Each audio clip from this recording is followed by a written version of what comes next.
विश्वानि देव सवितर्दुरे तानि पराशुभ यद्भद्रं तन्न आशुभ।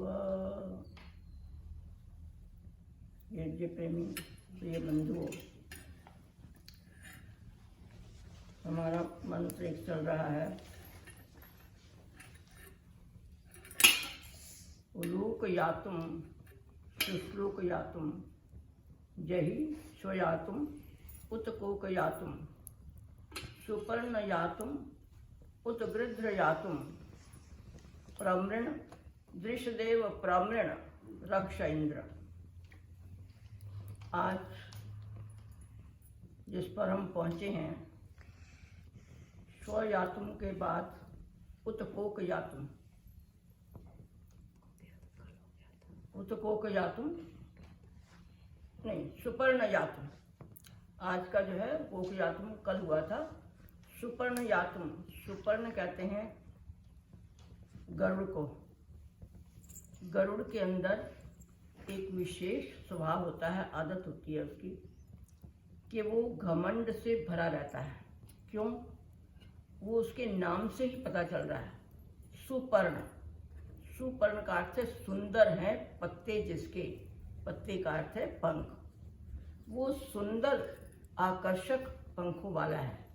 जो भी उसको देखता है वो वाह वाह कर उठता है। तो उसके अंदर वो करता भी क्या है कि वो अकेला ही रहता है।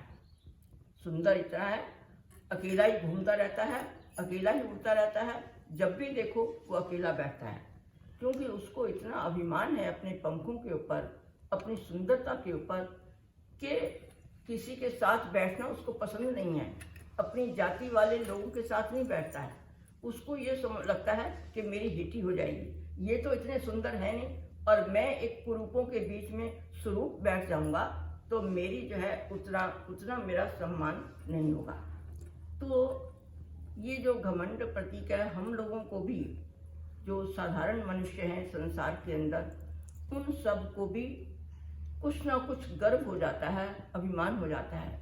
जो चीज़ जिसके पास है, किसी के पास विद्या है, किसी के पास यश है, किसी के पास धन है, किसी के पास सौंदर्य है, हर व्यक्ति को कुछ ना कुछ जब चीज़ ऐसी आती है, जब उसका समाज के अंदर सम्मान बढ़ने लगता है, तो उसको भी अभिमान हो जाता है।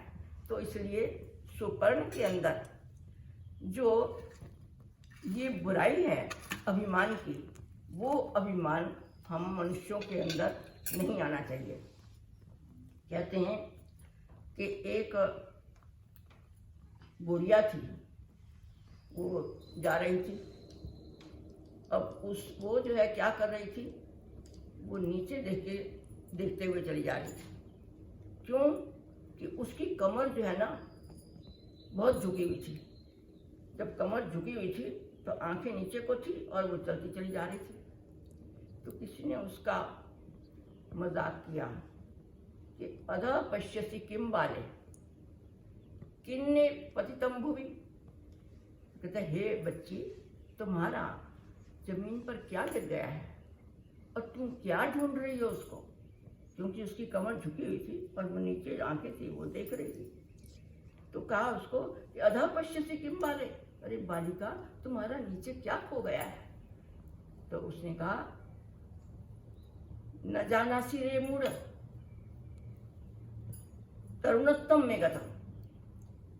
कहते हे मूर्ख, तुम जानते नहीं हो, मेरी तरुणाई चली गई, मेरा जो यौवन था वो चला गया है। तो उस तरुणत्व को, उस जवानी को मैं यहाँ पर नीचे होकर के जो है घूम रही हूँ। पता चल रहा है उसका कि वो जो है वो अब उठ नहीं सकती है। जितना उसको अभिमान था पहले, जितना लोग उसको देख कर के वो करते थे, अब उसको शर्म आती है, वो नीचे होकर के झुक गई है वो। तो इसलिए व्यक्ति के पास जो अभिमान जब आता है तो वो भी जो है नीचे झुकता है, तब नीचे झुकता है, पहले नहीं झुकता। कहते हैं ये भर्तृहरि ने 3 शतक लिखे हैं। एक तो वैराग्य शतक लिखा है, एक श्रृंगार शतक लिखा है, एक नीति शतक लिखा है। तो वो अपना ही वर्णन अपने शतक के अंदर करते हैं, क्योंकि वो बहुत विद्वान थे भर्तृहरि। तो उन्होंने एक श्लोक के अंदर वर्णन किया, यदा किंचित जोहम द्वीप इव मदांधा समभवम।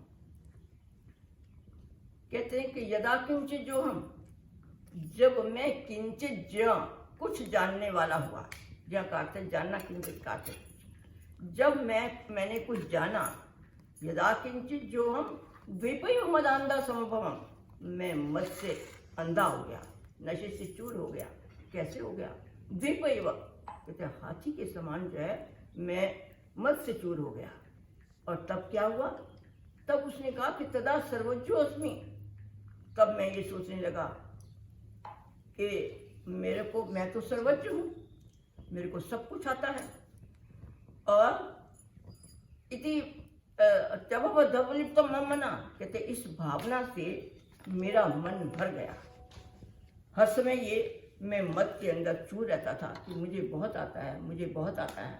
लेकिन हुआ क्या? ये स्थिति हुई कि यदा किंचित किंचित बुद्धजन सकाशाद अवगतम, जब मैं विद्वानों के पास जाकर के बैठा, उनकी शरण के अंदर गया, तो किंचित किंचित जब मैंने उनसे जाना, तदा मूर्खोस्मीति, तब उसको ये लगा कि मैं तो बिल्कुल मूर्ख हूँ, मेरे को तो कुछ आता ही नहीं है। और ज्वरे मदों में व्यापकता, अरे मेरे अंदर जो इतना अभिमान था वो सारे का सारा ज्वर, जैसे किसी का बुखार कर जाता है, वो मेरा घमंड भी जो है चूर चूर हो गया। ये उसने भर्तृहरि ने जो है अपना वर्णन किया है।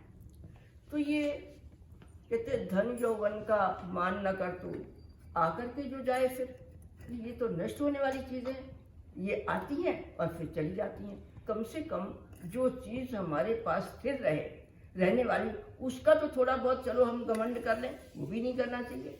अगर स्थिर रहे तब तो कुछ बात जचती भी है, लेकिन जो आकर के ही चला जाता है, ये धन तो जो है कभी स्थिर नहीं रहते हैं, ये आते हैं और चले जाते हैं। कभी किसी के पास रहा ही नहीं, बड़े बड़े धनी हुए, बड़े बड़े संपत्तियों के मालिक हो गए, और वो भी एक दिन जो है निर्धन होते हुए देखे जाते हैं। तो कहा कि हे द्रविणांध, द्रविणांध कहते हैं, द्रविण कहते हैं धन को, हे धन से अंधे मनुष्य, तुम अपने ऊपर इतना गर्व जो है नहीं करो। क्या तुम देखते नहीं हो, यहाँ कुएं के अंदर जो है ना रहट चलता है, और रहट के अंदर वो जो डिब्बे होते हैं, वो डिब्बे पानी से नीचे भर करके आते हैं, और जब भर के आते हैं तो खाली हो जाते हैं। इधर खाली होते हैं, इधर खाली होते रहते हैं, उधर भरते रहते हैं।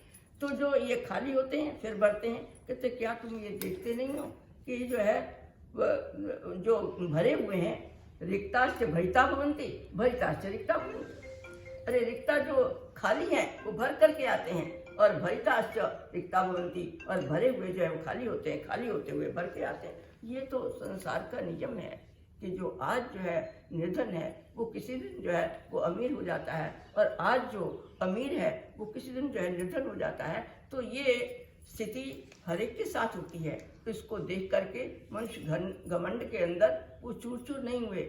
आप इसमें देखो, हमको कितने उदाहरण मिलते हैं। एक तो देखो रावण को ही देख लो, हम रोज देखते हैं कि रावण सज्जन व्यक्ति के नाम से चिढ़ता है। अगर राम के साथ श्री लगा दो तो वो इतना उसको गुस्सा आता है, वो जो है उसके ऊपर शोर मचाता है कि तुमने श्री लगाया क्यों। मतलब सज्जन व्यक्तियों की वो आभास भी नहीं लेना चाहते उसका। उनको ये कान के अंदर भनक भी नहीं पड़नी चाहिए कि कोई सज्जन व्यक्ति जो है कोई मुझसे अच्छा भी हो सकता है। तो उसको बल के ऊपर इतना अभिमान था। आपने देखा कि कैसे राम ने जो है उसकी शक्ति को चूर चूर कर दिया। और एक कंस थे, ये संभवतः श्री कृष्ण के मामा थे ये कंस, तो वो भी जो है उसका भी मत जो है चूर कर किया, उसको भी समाप्त कर दिया उसने।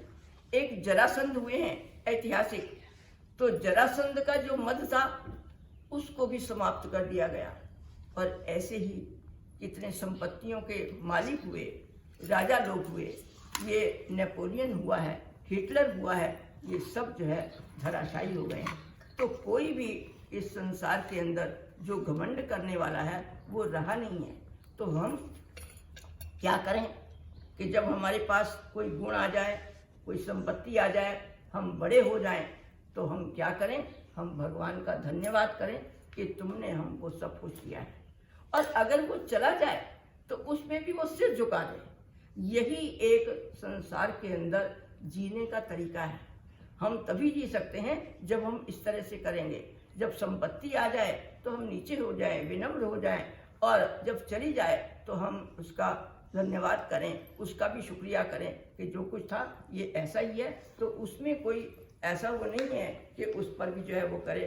तो मनुष्य को दोनों गुण जो हैं ये अपनाने चाहिए। धन आने पर घमंड नहीं करना चाहिए और विनम्रता को धारण करना चाहिए। और जब आ जाए तो उसमें दुखी नहीं होना चाहिए, ना आए की खुशी ना गए का गम। तो जब हम इस तरह से करेंगे तो निश्चित रूप से हमारा जो जीवन है वो अच्छा बीतेगा और सुखद बीतेगा। खूब